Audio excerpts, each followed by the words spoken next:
ओम शांति। जब कभी भी अचानक ही कोई ऐसी बातें सामने आ जाती है, ऐसी परीक्षा आती है, ऐसी समस्या घेर लेती है हमको कि उस समय हमको कुछ भी सूझता नहीं है और हमारे पास टाइम भी, समय भी, वक्त भी बहुत कम होता है निर्णय लेने के लिए। उस समय प्रभु जी का सच्चे दिल से हम आह्वान करें तो प्रभु जी भी हमको ऐसी युक्ति सुझाएंगे उस समय, जिससे उस युक्ति से ही मुक्ति मिल सकती है। उस समस्या से, उस बात से आप निकल सकते हैं। समस्या का सहज ही समाधान हो सकता है। तो इसके ऊपर ही आज की एक प्रेरणादायी कहानी है, जिस कहानी का नाम है युक्ति से मुक्ति। तो एक पागल का अस्पताल था। तो एक पागल अपने कमरे से अचानक ही बाहर निकल जाता है और बाहर निकल करके वो पागल खाना 3 मंजिल का होता है। तो बाहर निकल करके वो तीसरी मंजिल में जाता है और तीसरी मंजिल के अंदर जो कमरा होता है, उसका जो कमरे का जो बाहर का भाग होता है, छत का जो भाग, बाहरी हिस्सा होता है, जिसको हम छज्जा कहते हैं, तो छज्जा के ऊपर वो खड़ा हो जाता है। तीसरी मंजिल के ऊपर, छत के ऊपर छज्जे में वो खड़ा है। तो नीचे जो अस्पताल का जो वार्डन था, वो देखता है कि फलाना नाम का जो पागल है वो दिख नहीं रहा, तो इधर उधर वो उसको ढूंढने के लिए देखता है। अचानक उसका ध्यान तीसरी मंजिल में ये छज्जे के ऊपर खड़ा पागल के ऊपर उसकी नज़र जाती है। अचानक ही वो डर जाता है, चौंक जाता है और उसको भय लगता है। तो तुरंत ही, बिना ही सोचे, तुरंत वो छज्जे के ऊपर वहाँ उसके पास में चला जाता है, क्योंकि वो शायद सोचता है कि ये तो पागल है और ये वहाँ लापरवाही करेगा और छज्जे के ऊपर इधर उधर वो भटकेगा, चलेगा तो शायद वो मर भी सकता है, गिर भी सकता है।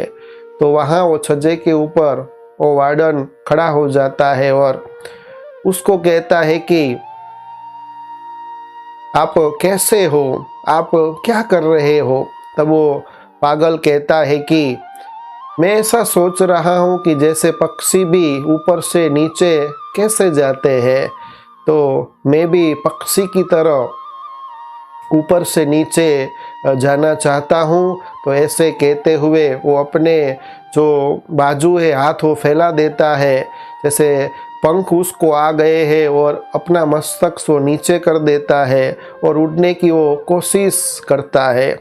तो तुरंत ही वो जो वार्डन था वो चौंक जाता है, उसको डर लगता है कि कहीं न ये गिर न जाए।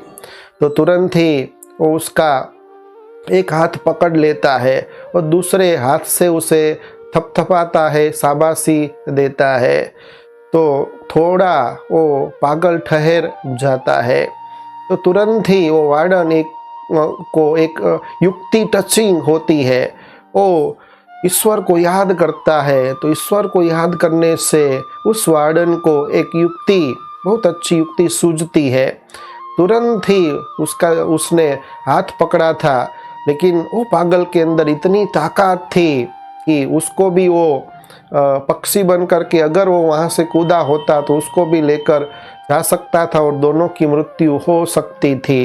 लेकिन जब उसको तुरंत ही युक्ति सूझी, उस अनुसार वो पागल को कहता है और हर्षित होता है, मुस्कुराता है और एक दोस्त के रूप में, दोस्ताना के रूप में उसे कहता है कि मेरे भैया, आप तो ये जो काम कर रहे हो ये तो बहुत छोटा सा कार्य है।